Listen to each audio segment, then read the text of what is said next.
বিচারের মাধ্যমে ফাঁসির কাছে ঝুলাতে হবে বন্ধুরা আমার, সংগ্রামী বন্ধুরা আমার। এ পর্যায়ে মহানগর নাট্যগোষ্ঠীর পরিবেশনায় একটি পথনাটক মঞ্চস্থ করা হবে। সবাইকে পথনাটক দেখার জন্য অনুরোধ করছে। সংগ্রামী বন্ধুরা আমার, এই রাস্তা আপনারা সবসময় ক্লিয়ার রাখবেন।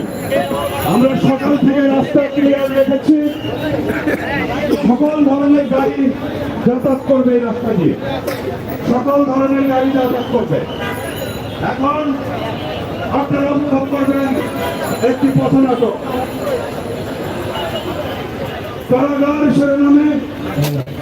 পথনাটকটি মহানগর নাট্যগোষ্ঠীর পরিবেশনায় উপস্থাপিত হচ্ছে। দোস্ত